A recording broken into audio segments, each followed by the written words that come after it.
시작. 예, 이제 3장 이야기입니다. 이제 적은 사례로 논리를 검증하는 것. 이 3장이 중요한 게 뭐냐면요. 연구 반복론으로 볼 때 사례 연구가 그 좀 논리적으로 억지 있는 거 아니에요? 뭐 단일 사례 가지고 그렇게 주장하시면 좀 곤란하지 않나요? 라는 것을 어떻게 극복할 수 있는지의 얘기. 그러니까 3장 내용이 어려워요. 네. 그렇죠.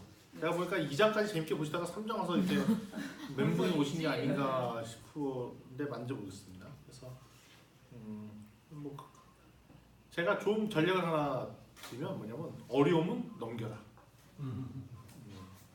이해하는 만큼만 이해해라. 뭐 이런 거죠. 제노비스 사례는 이제 책을 보셨으면 아실 것 같아요. 제노비스 좀 충격적인 사건이죠. 1964년도에 뉴욕의 그 캐서린 제노비스의 도움이 있었어요. 칼에 찔려갖고 살려달라고 할미 뭐 그랬는데 35분 뒤에 사망했는데 충격적인 것은 아무도 안 나타났다는 것이죠. 이거 만화 영화로 있었잖아. 만화가 있었고 강풀의 만화 그래갖고 영화화된 게 있잖아요. 보통 사람. 네, 보통 사람. 그 아파트에서 났던 네. 사건인데 그 아파트 내에 있는 여러 가지 무관심에 대해서 자기가 그 고발하고 싶다 그래서 소녀가 죽었는데 그 연쇄살인범한테 죽었는데 그게 이제 한마디 누가 이렇게 물어봐주고 뭐 이런 걸로 했으면 그 말이 괜찮았을 때 아무도 관심을 안 가져서 죽게 되는 그 상황을 묘사한 만화가 있었어요. 강풀의 보통 사람. 영화도 되고. 제가 딴 나라 얘기를 하고 있는 거죠. 무서워서 포스터는 봤는데 포스터 너무 무섭게 생겨가지고. 저는 이제 만화를 봤어요. 한때 이제 강풀 만화를 열심히 봤을 때가 있었는데 영화는 잘 안 봤죠. 일단 뭐 어찌됐든 35년생에 사망됐는데 아무도 경찰에 연락하지 않았다는 거죠. 근데 목격자가 38명이었다는 거가 목격자라는 게 뭐 들은 사람까지 포함해서 이런 거야. 누가 신고하겠지 뭐. 뭐 연인끼리 싸우나 보다. 뭐 그런 거 우리 굳이 이제 오지다 떨어가고 하면 뭐 하냐. 또 경찰에 전화하는 순간 나 저 경찰에 전화하면 내가 오히려 당할지 몰라. 뭐 이렇게 피곤하잖아. 목격자 와라. 인터뷰 목격자 조사해라. 그럼 번거로우니까 이런 것들 등등등등등등 안 했다는 거예요. 결론적으로 하면 신문 기사 그러니까 이런 상황들을 신문 기사로 보내니까 전 미국이 충격을 받았어요. 뉴욕타임즈는 이거 신문 기사의 원인이 추정하기에 사람들이 무관심이다 라고 했는데 나중에 연구를 해보니 무관심이 아니라. 근데 이런 결론 내기 쉽잖아요. 네. 무슨 사건이 난리났어. 누가 성공했어. 누가 대박이 났어. 그 사람의 성공 원인이 이거야. 보편적인 무대가 신이 생각. 근데 그거 따라 그걸로 이제 논리를 삼아서 다른 사람이 쫓아서 하면 성공도 안 돼. 카페에서 했더니. 그래서 그거를 더 심도 있게 봐야 될 필요가 있는데 두 가지 방법이 있다는 거죠. 이게 사례를 입셉션한 예외적 케이스를 봤어요. 그러면 그거의 원인이 뭔지를 다시 복구해갖고 알아보는 방법이 두 가지가 있는데 실험 연구가 있다는 실험을 해봐라는 거지. 그 사례가의 일탈 사례가 다시 한번 발생시켜갖고 보자는 거죠. 실험실에서 조건을 통제해서 할 수 있는 실험이 있고 두 번째는 자연적으로 발생하는 것을 또 이렇게 관찰해서 보는 것들. 한번 일어난 사건들이면 다음에 또 보는 거죠, 그걸 이렇게. 그래서 알아내는 방법 두 가지가 있는데 장단점이 있습니다. 실험실을 통제하는 것은 상황을 이렇게 만들어 놓고 하는 거기 때문에 통제가 쉽잖아요, 용이하고. 그래서 가설의 타당성을 알아내기에 되게 좋아요. 왜냐면 우리 코카콜라, 펩시콜라 좋아요, 브라인드 테스팅 한다든가 우리 TV에 보면 무슨 심리 테스트입니다. 뭐 방에서 다른 사람들은 다 연기 냄새가 나. 근데 다른 사람들은 별일 아닌 것처럼 냄새가 나는데도 별일 아닌 것처럼 하잖아요. 그런 테스트들. 그러니까 수많은 실험 테스트 같은 것이 아마 실험실에서 하는 일인 거예요. 그래서 동일한 사례를 보고 사례에 대해서 내가 특정을 주장하고 싶어요. 그거를 비슷한 실험으로 만들어서 검증하는 거. 그러니까 이런 게 이제 실험실 검증이에요. 그래서 외부와 차단상 사이에 인위적으로 환경 만들고 그다음에 실험과 무관함을 제거한 다음에 실험해 보는 거죠. 그래서 제노비스 사건을 규명하기 위해서 실험을 해봤어요. 이제 사회심리학자인 라타네와 달리가 실험을 했어요. 이 실험은 뭐냐면 4가지 조건을 만드는 거예요. 뭐냐면 피실험자가 있는데 피실험자가 다쳤어 갑자기. 아니, 누가 한 사람이 막 다친 상황을 연출을 해낸 거예요. 근데 그때 상황을 뭐 일부러 안 다쳤는데 다친 것처럼 해. 그래서 한 명의 피실험자가 있어요. 혼자 있었어 그때 그 상황에. 그랬더니 이 사람은 혼자 누가 다친 상황을 목격하게 되면 그걸 모르는 거죠. 그때 도와주더라고요. 몇 %가? 70% 도와주더라고요. 항상. 두 번째 집단은 뭐냐면 이거예요. 친구 관계들인 사람들이 이렇게 몰려왔대. 아는 친구들끼리 놔둘 때도 70%로 도와준다는 거죠. 그러니까 이런 거 맞잖아요. 길거리 갔는데 아무도 없는데 혼자 박진데 누가 도와주세요 그러면 도와주는 게 10명이 7명 도와주고 친구들이 뭉쳐 다닐 때도 너 도와주세요. 한국 사람은 더 도와줄 것 같아요. 네, 한국 사람들. 그리고 세 번째는 뭐냐면 이거죠. 서로 초면인 사람을 이렇게 앉혀놓고 근데 누가 도와달라고 그러면은 이제 좀 떨어지는 거야. 45%. 그리고 마지막으로 여기 일부러 엑스맨이 들어가 있어서 일부러 가만히 있어. 일부러 그런 사람을 심어놓은 거예요. 멤버 한 30명 있어요. 초면뿐만 아니라 일부러 가만히 있는 사람들 액션을 취하겠어. 그랬더니 몇 프로? 7%. 그래서 이때 만든 이론이 뭐냐면 반강자 효과. 책임 분산 효과라고. 책임 분산 효과라는 게 알고. 책임 분산 효과요? 예, 그럼 방관자 효과 또는 책임 분산 효과 이래가지고. 예, 그럴 수도 있겠네요. 예. 다른 사람이 있으면 누구도 아무런 일도 안 한다. 그래서 이 이론을 발표했는데 사실 이 이론도 한계가 있어요. 네. 왜냐면 아까 제노비스 사건 같은 경우에는 실제로 일어난 사건이고 그리고 이 사람들이 뭉쳐있는 게 아니라 집집마다 다 터져 있잖아요. 네. 아파트 사건이기 때문에 그러니까 이런 세팅으로 또 잘 안 맞을 수도 있어요. 100% 맞는 건 아닐 가능성도 있다는 얘기죠. 네. 이런 한계는 있어요. 그렇지만 이런 실험실을 하면은 최소한 무관심 때문이다라고 섣부른 결론을 내리진 않는다는 거죠. 이게 실험실. 그러니까 이런 상황을 보고 잘 보세요. 아니 일탈 상황이 봤잖아요. 그럼 그걸 가지고 이런 환경 실험실 만들어서 유사하게 해보는 거 이거 되게 대단히 좋은 시도인 거죠. 그럼 나중에 이런 상황이 안 발생하도록 여러 가지 효과를 만들어낸다든지 이런 것들을 하는 거죠. 자연 실험이라는 것은 뭐 일상적으로 발생하는 일들을 옆에서 관찰 또 하는 거예요. 제노비스 사건을 실험실에서 실험할 수 있지만 실제로 살인하거나 뭐 이런 상황을 만들어낼 수 없잖아요. 네. 근데 이걸 한 사람들이 있지. 일본의 마루타 일본 군이 했던 거 있잖아요. 그건 진짜로 했잖아. 막 사람들 뭐 네, 마루타에다가 진짜 준 넣어보고 이런 거 했잖아요. 그러니까 근데 일반적으로는 그렇게 못 한다는 거죠. 네. 그 문제가 밀리고 크니까. 그래서 이제 플리처상 수상을 한 에브리엄 로젠탈이 침묵한 38인의 목격자라는 것을 그 소위 말하는 르포로 썼는데 이게 뭐랑 비슷한 거냐면 우리 TV 보면은 그것이 알고 싶다. 네. 뭐 이런 거 들으면 취재한 기자들이 사람들 인터뷰를 따고 뭐하고 조사하고 뉴스 차리고 이런 거 하는 거 있잖아요. 이런 스타일로 하는 거라는 거예요. 이게 거의 자연실험에 가까워. 실험 현장에 가서 보고 그 상황을 재연도 해보고 그 당시에 인터뷰하고 다시 한번 확인해보고 그리고 이거를 가지고 관찰하는 게 뭐냐면 이거와 유사한 다른 상황들을 비슷한 상황이지만 다른 상황들을 가서 보는데 잘 보세요. 100% 하지만 같은 맥락일 경우에도 이게 발생하지 않는가를 관찰해 보는 거죠. 그래서 이거를 다른 사례를 반복해서 찾아서 앞에서 했던 이론들을 검증하는 것이 반복 실험입니다. 아까 무관심 때문에 막 그랬다 하면 진짜 무관심 때문에 그게 되는지에 대해서 비슷한 상황을 놓고 무관심 때문에 그 일들을 안 할 때 또 확인해보고 아니면 빼버리고 또 다른 걸 또 조사해보고 뭐 이런 작업들을 한다는 겁니다.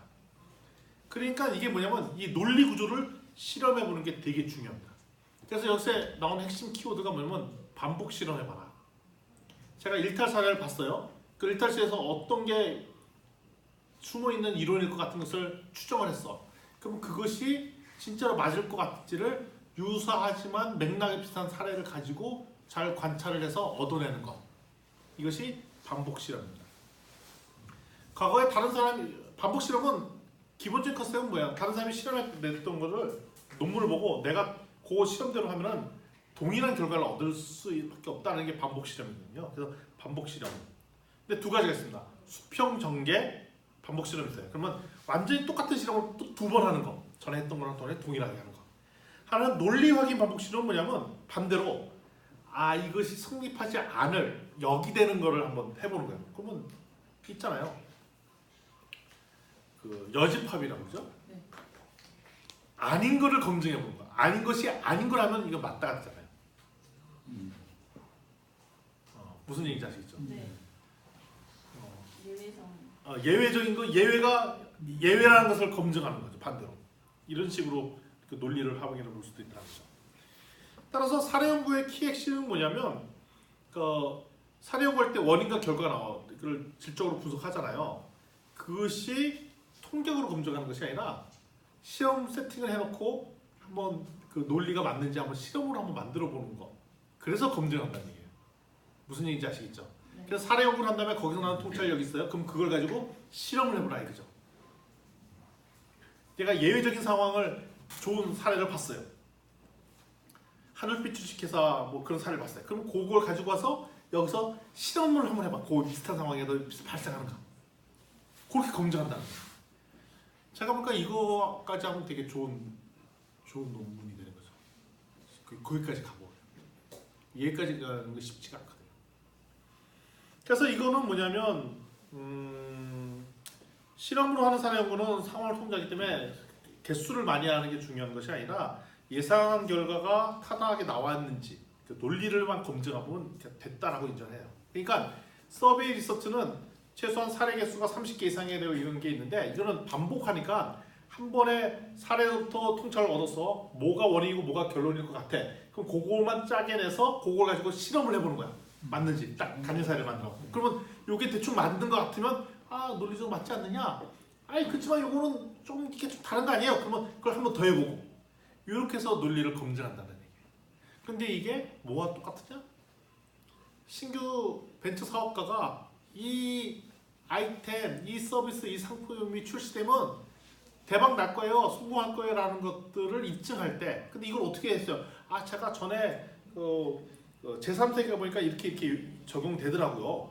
근데 이게 인도나 인도 차이나에서 유행인 거지만 이걸 선진국이 우리한테 도입할 때 이런 식으로 트랜스폼하면 될 것 같아요. 그게 검증된 시장에서 됐거든요. 그러면 당연하죠. 인도랑 우리나라랑 상황이 너무 다르잖아요. 인도에서 대박난 상품이라고 해서 우리한테 되리라는 보장이 없어요. 필리핀에서 성공한 사업 모델이라고 해서 우리나라에 될 가능성이 없어요. 반대로 우리나라에서 검증된 사업 모델을 필리핀 가서 적용한다고 가정해요. 그러면 그대로 적용하면 돼야 안 돼? 안 될 가능성도 있단 말이죠. 네. 그러면 그거를 필리핀 가서 비슷한 상황을 하나 만들어서 한번 해보는 거야. 그렇게 검증한다는 거야. 실험을 만드는 거야. 따라서 동일하게 우리가 사업을 할 때도 이런 실험 정식으로 하는 사업가가 제대로 한 사업가라는 얘기예요. 그래서 LH 수술벤처 팀 저희가 모집을 해서 하는데 그 첫 1년 동안에 계속 뭘 시키냐면 이런 실험을 시켜요. 아 내가 이런 사업을 하겠습니다라고 하고 그동안 이런 했으면 그럼 좋다. 니네 당첨됐다. 그럼 앞으로 1년 동안 어떤 실험들을 많이 해볼 거냐 이런 기회들을 주는 거죠. 그래서 그 실험을 해갖고 실패를 자주 반복해서 해보고 그래서 이제 고객 반응이나 실험에 성공하면 이제부터는 정식으로 사업을 런칭하고 이런 작업들을 하는 거다. 그러니까 이게 어떻게 보면 린 스타트업을 제대로 하는 게 바로 이런 거다 이거죠. 린 스타트업을. 자 그러면 새로운 시장 환경 조직은 어떻게 변할 것인가 봤더니 이제 아까 여기까지 이해하셨다고 그랬죠? 길버트 교수. 조직 관성이라는 건데 관성의 법칙 아시잖아요. 이렇게 계속 가려는 습관, 뭐 움직이는 습관, 뭐 지구가 도는 습관, 이 관성인데 그 관성이라는 것이 외부의 힘이 작동하지 않는 물체가 원래 운동 상태를 유지하려는 거, 또 빙글빙글 돈다든가 뭐 이런 거. 근데 두 가지가 있어요. 관성이 완화되는 거가 관성이 더 강해지는 거가 있는데 완화되는 것은 뭐냐면 조직에서 위기가 감지되면 위기니까 이걸 해결하려고 일부러 관성을 떨구어서 변화를 촉진하게 할 수도 있어요. 이게 관성 완화설이죠. 실적이 악화됐어요. 그러면 빨리 더 혁신적으로 바꿔갖고 다른 걸 해보려고 하는 거. 그건 관성이. 왜냐면 이러잖아요. 우리 회사가 있는데 아니 실적이 안 좋아졌어. 그러면 지금 하던 걸 다 흔들어서 새로운 시도로 막 해보는 거야. 이게 관성 완화설이에요. 네. 근데 동일한 상황을 반대로도 해석이 가능해. 네. 관성 강화설로. 네. 이게 뭐냐면 위기가 감지되면 오히려 이거 잘해야겠다라고 해서 더 관리 감독해. 그래서 더 근태 몇 시 출근 몇 시 퇴근 일지 적어서 내라고 그러고 뭐 이런 것도 강화하죠. 이면 창업대원에 무슨 입시 뭐 다 잘해야 돼. 어려울 것 같아. 이거 위기설이 불려져. 그러면 아예 새로운 판 짜자. 아니 새로운 시도를 해보자. 그게 무슨 설? 완화설. 관성 완화설. 아니야 우리가 더 잘해야 되니까 예 있는 거를. 있는 거 잘해. 조 교수님 하루 근무 시간 9 to 9 월요일부터 토요일까지. 그리고 집에 가서도 30분마다 지금 뭐 했는지 카톡으로 다 보내라. 인권위 신고감이. 뭐 인권이 신고가 될지 아닌지 모르겠지만 지금 우리가 지금 뭐 망하느냐 마느냐인데 그게 문제냐. 이게 뭐라고요? 완화설. 관성 강화. 강화설. 그러니까 조직이 그렇게 그러니까 두 가지가 다 가능한 논리라는 거예요. 그럼 이상하죠. 동일한 상황인데 그 CEO나 이런 사람들이 이 상황을 어떻게 인지에 따라 전략은 다 정반대로 갈 수 있는데 들어보니까 다 그럴듯하잖아요. 네. 그쵸? 네. 관성을 완화하는 것도 맞아 그럴 수도 있고 관성을 강화할 수도 있는데 두 가지 다 가능한 거가 있어서 이거를 어떤 조직이 어떻게 의사결정을 내릴지가 궁금하잖아요. 그래서 이거에 대해서 한번 조사를 해보기 시작했습니다. 근데 이 관성 조직을 관성하는 영역이 두 가지 종류가 있대요. 첫 번째는 자원을 경직하는 것. 자원이 뭐냐면 인력 배치, 돈, 투자. 뭐 이런 것들이에요. 그러니까 자원을 경직하면, 그러니까 자원을 관성을 꽉 강화시키면 어떤 현상이 나타나냐면 기존에 하던 사업에만 재투자하고 신규 사업에는 투자금. 돈을 들이지 않는다는 게 자원을 강화하는 거, 자원을 경직화하는 거예요. 두 번째, 절차를 경직화하는 게 있어요. 절차를 경직화. 이거는 새로운 업무 프로세스를 도입하지 않고 기존의 업무 프로세스를 더 잘 확고하게 두도록 하는 거. 아까 있잖아요. 근태 체크 당연히 9 to 5, 뭐 9 to 6 하는데 이걸 더 체계적으로 하려고 뭘 해? 찍는 거, 전자 찍는 거. 이것도 하죠. 그러면 출근할 때 아시잖아요, 그 전에 네. 딱 찍으면 타임 스탬프가 딱 찍히고 또 퇴근할 때 또 몇 시 퇴근하는지 했잖아요. 근데 했어. 근데 그래도 상황이 안 좋아. 그러면 더 뭐 아니면 이제 CCTV 달어. 50분이라고 10분 쉬는데 그거에 잘 지키는가 확인해. 또 이것도 또 그거 갖고 안 돼. 더 그거 해. 50분 동안 일할 동안 진짜 딴짓 안 하는가 보려고 컴퓨터에다가 이제 이걸 캠 달아놔. 그래서 딴짓하는지 아니면 채팅하는지 감시해. 경직. 이게 뭐라고요? 절차 경직. 절차 경직화. 그러니까 조직 관성화와 관련돼서 두 가지가 있다는 거죠. 첫 번째가 뭐가 있다고요? 자원을 경직. 돈을 이걸 투자하는 걸 기존에 하던 데 투자하느냐, 신규에 투자하느냐, 아니면 업무 프로세스에 관련해서 경직화하느냐, 아니냐 이런 거죠. 두 가지 영역을 가지고 있어요. 근데 보니까 사례용을 보니까 불균형 현상이 나타나더라는 거예요. 그러니까 서로 언밸런스한 상황이 막 발생했어. 사례를 조사하니까 이렇게 어떤 경우에 언밸런스한 상황이 있는지를 한번 보도록 하겠습니다.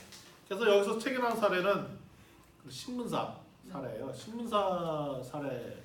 그러니까 진짜 종이 신문사가 저도 기억이 나요. 근데 이 비즈니스 들으면서 종이 신문사 망할 거다. 아니다. 온라인 신문으로 새롭게 진입을 할 거다. 뭐 여러 가지 설이 있는데 그래서 조직 변화를 어떻게 신문사들이 했는가에 대해서 이 사람은 연구했어요. 길버트가 첫 번째로 세웠던 가설이 이거죠. 위기가 닥치면 경영자는 자원 배분과 관련된 관성을 극복할 수 있다. 그래서 이거는 뭐냐면 관성을 완화시켜서 신규 사업을 할 거라는 전제.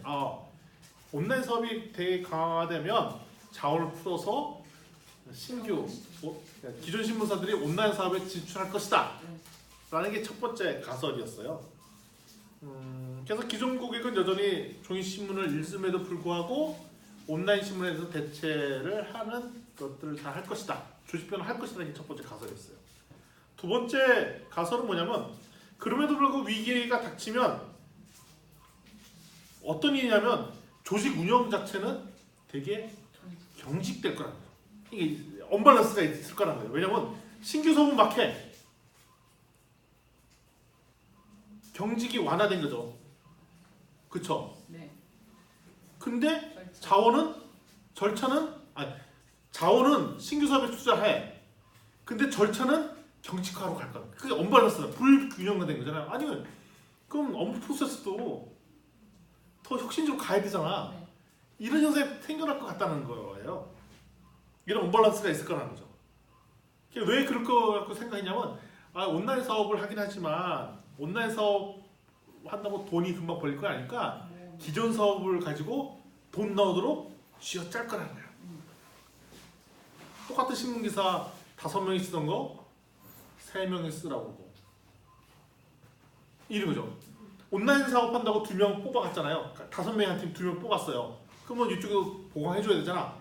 그게 안 해주고 그냥 셋이. 이쪽은 더 전통적인 방법으로 세게 하는 거. 이쪽만 막 온라인 신사업 야 우리 혁신적으로 이래요 막 이러고 이쪽은 더 보수적으로 얘기하고 뭐 이런 쉽게 바뀐다는 거예요. 길버트의 가설 1과 길버트의 가설 2가 서로가 어떤 거죠? 언밸런스. 언밸런스가 일어나죠. 말이 안 되는 얘기죠. 길버트의 가설 1에서는 더 혁신적인 거고 길버트의 가설 2에서는 더 보수. 이런 언밸런스가 생기는데 가설 3이 기가 막힌 겁니다. 이때 적절하게 잘 대응했던 조직은 이 온라인 비즈니스 하려고 별도로 사내 벤처를 만들어서 나가지 않을 것이냐라고 얘기하는데 이 사례 8가지가 나오죠. 이게 표 몇 페이지죠? 117페이지. 117페이지 보세요. 117페이지 보시면 사례를 잘 보시면 8개의 신문사를 가지고 조사를 했어요. 위기를 이게 온라인 비즈니스가 막 하면서 위기라고 인지한 데가 8군데 중에 한 군데 빼고 다 위기라고 인지를 했어요. 그러니까 모닝뉴스 A라는 이게 위기라고 생각 안 했어. 그러니까 이거는 뭐 위기라고 생각하니까 그냥 빼고 생각해도 돼. 그런데 다른데 다 어떤 현상을 나타내냐면 자원 배분의 관성, 온라인 비즈니스에 다 들어갔어. 다 들어갔죠? 네. 이거 좋아. 근데 가설 2 정직성 있잖아요. 업무 프로세스 정직성은 다 보였어. 근데 예외적인 게 2군데 있다는 거죠. 네. 어떠냐면 프레스 B와 모닝뉴스 A. 제가 이해하는 거 잘 들어보세요.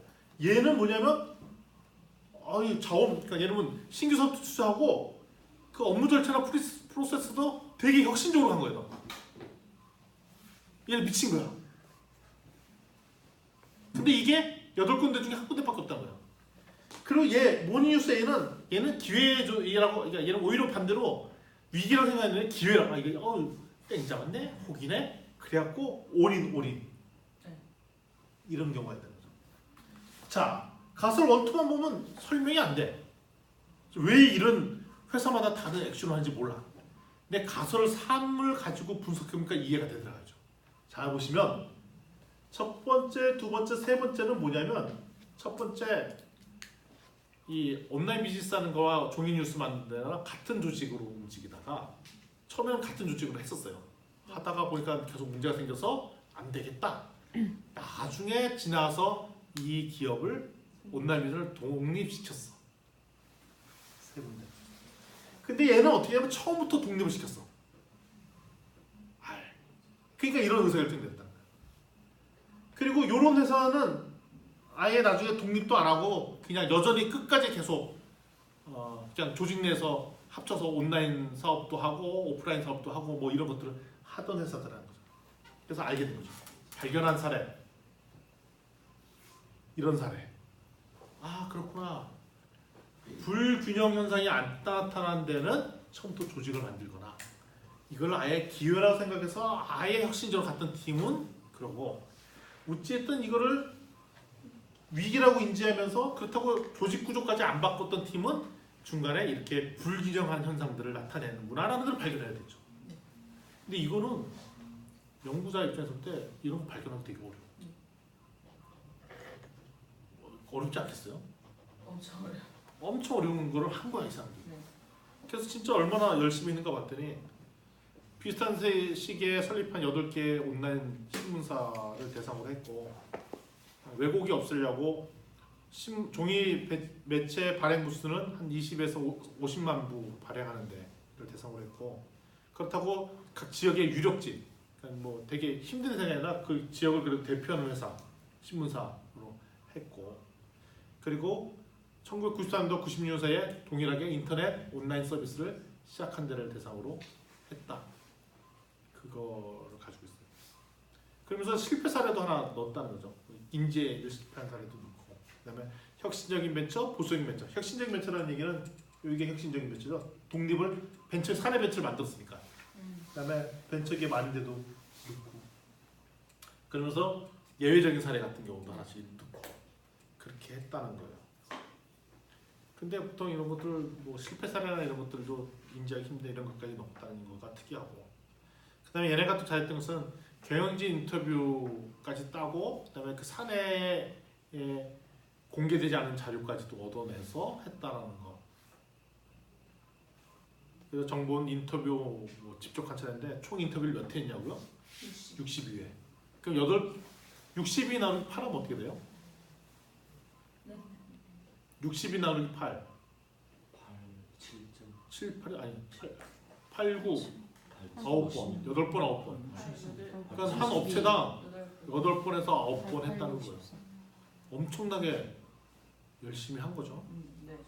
그 다음에 이거를 철저히 엄격한 절차대로 이걸 따져서 했다는 거예요.